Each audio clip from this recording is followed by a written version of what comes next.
Did you ever feel like your house held secrets? Well, let me tell you, I found one I never expected, one that changed everything I thought I knew about reality. Buckle up, because this is the story of how a creaky old wardrobe became my gateway to a parallel world. Okay, so picture this, I'm your average guy, maybe a little more introspective. Truth be told, I'm not entirely alive in the traditional sense. Let's just say I'm a spirit, tethered to this earthly realm, still clinging to the familiar comforts of my former life. One of those comforts was my old house, filled with dusty furniture and forgotten memories. Now, there was this one wardrobe in the attic, a massive thing made of dark wood, always radiating a strange coolness. I'd always been drawn to it, even in my living days. Call it morbid curiosity, call it a connection to the past, but I spent an unusual amount of time around that old piece of furniture. It wasn't just the craftsmanship, it was the energy it seemed to hold. Little did I know, that energy was more than just old wood, it was a gateway, a shimmering tier between worlds just waiting to be opened. The air around it always seemed a little thicker, the shadows a little deeper. The light would bend strangely when I stared at it too long, almost like the very fabric of space was warping. Perhaps it was the whispers I sometimes thought I heard emanating from within its depths. One evening, feeling particularly restless and drawn by that familiar pull, I found myself in the attic again, staring at the wardrobe. The moon was full, casting long, eerie shadows across the room. I reached out, my ethereal fingers tracing the intricate carvings on the door. As I touched the handle, a jolt of energy surged through me, making my spectral form shimmer. The wardrobe creaked open of its own volition, revealing not clothes or musty blankets, but a swirling vortex of colors unlike anything I'd ever seen, even in my afterlife. Greens, purples, blues and golds blended together in a hypnotic dance. A cool breeze wafted out, carrying the scent of pine and something else. Something wild, untamed and undeniably magical. It was as if the very air was alive, humming with an energy that both terrified and exhilarated me. I hesitated only for a moment, the pull of the unknown too strong to resist. The promise of something new, something different, something real, beckoned me forward. My spectral heart ached with a longing I hadn't felt in decades. What did I have to lose, really? My existence was already somewhat liminal. Stepping through the wardrobe was like plunging into icy water. The colors intensified, swirling around me, disorienting and overwhelming my senses. I felt a strange sensation, like my very being was being pulled apart and reassembled, atom by atom. Then, just as suddenly, it stopped. I gasped, or at least, the closest thing a ghost can do to gasp. I found myself standing in a forest, unlike any forest I had ever seen. The trees were taller, their leaves a vibrant shade of emerald green that seemed to glow with an inner light. Strange, bioluminescent fungi dotted the forest floor, casting an eerie, otherworldly glow. The air was thick with the scent of exotic flowers and damp earth. But what truly captivated me was the silence. It wasn't an empty silence, but a deep, profound stillness, broken only by the occasional rustle of leaves and the distant call of an unseen bird. It was a silence that spoke volumes, a silence that hummed with a primal energy. The sky above was a deep indigo, speckled with constellations I didn't recognize. This wasn't Earth. This was something else entirely, something magical. This was my parallel world. The forest seemed to stretch on forever, an endless labyrinth of towering trees and winding paths. As a ghost, I could pass through most obstacles, but there was a strange resistance to my presence here. The trees seemed to watch me, their branches swaying in the non-existent wind. The air crackled with an energy that felt both invigorating and menacing.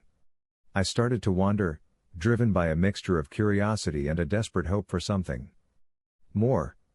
Perhaps in this parallel world, I could find a way to finally move on, to find peace. The very thought excited me.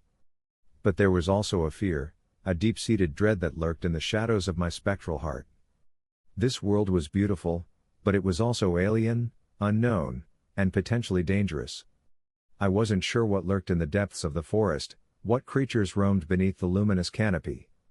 The quiet, while enchanting, was also intimidating, as if hiding something monstrous. I had to be cautious, observant, and above all, I needed to be ready to flee at a moment's notice. As I ventured deeper, I began to notice subtle differences from the world I knew. The plants were different, the animals were different, even the very air seemed to vibrate with a different frequency. I saw creatures that resembled deer, but with iridescent antlers that shimmered like rainbows. I heard the rustling of unseen things in the undergrowth, their footsteps heavier than any animal I knew. There were whispers on the wind, too, faint murmurings that seemed to carry snatches of conversations in a language I couldn't understand. I quickly realized this world was not uninhabited. Someone, or something, lived here. The path ahead was clearly marked and worn, suggesting regular use. Who or what used this path was unknown, but I had no intention of stumbling across them unprepared. I tried to focus, to be aware of my surroundings, to ensure my spirit was ready to flee if I needed to. I needed to find out what this world held, what awaited me. Suddenly, I came across a clearing. In the center stood a towering oak tree, its branches reaching towards the sky like gnarled fingers. Around the base of the tree, there was a circle of stones, each carved with strange symbols. As I approached, the symbols began to glow with an eerie light, and the air around me crackled with energy. A voice, deep and resonant, echoed in my mind. "You do not belong here, spirit." I spun around, searching for the source of the voice, but there was no one to be seen. "Who's there?"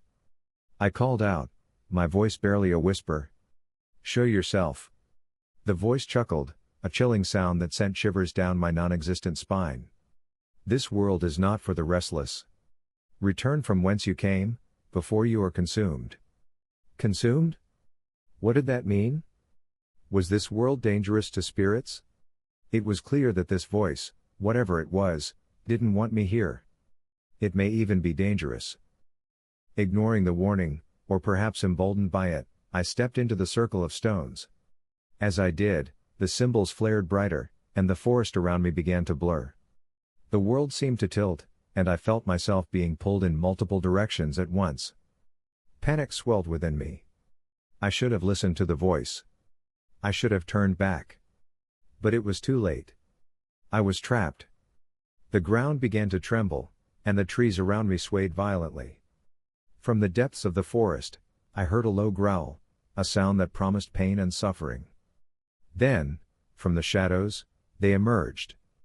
Creatures of nightmare, with eyes that glowed like embers and teeth that dripped with venom. They were drawn to me, sensing my spectral presence, eager to tear me apart.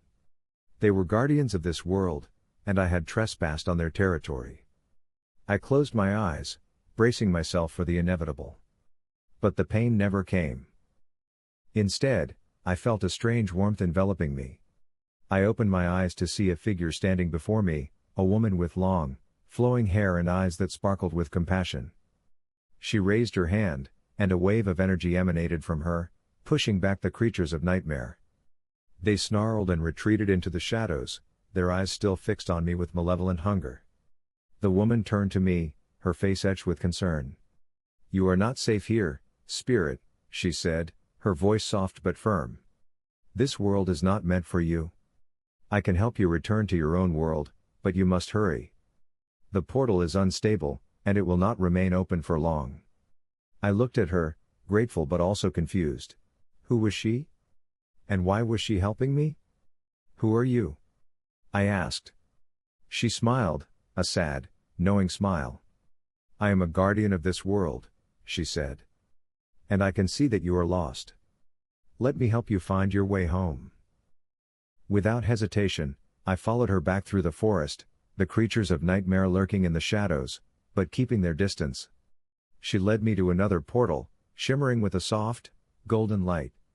"This will take you back," she said. "But be warned, spirit. The path between worlds is treacherous. Be careful where you tread, and may you find peace in your own time."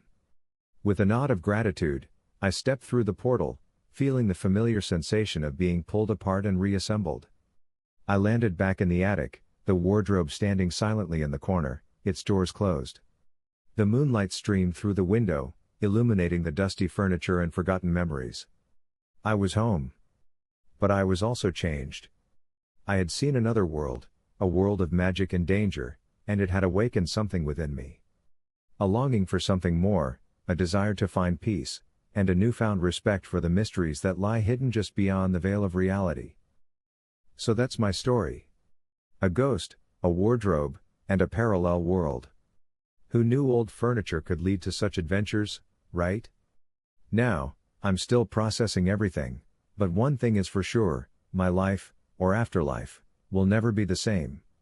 That wardrobe is staying locked, though. Have you ever experienced anything unexplainable? Let me know in the comments below. And hey, if you enjoyed this spooky adventure, be sure to leave a like, comment, and subscribe for more strange tales. Share this video with anyone who loves a good mystery. Thanks for watching.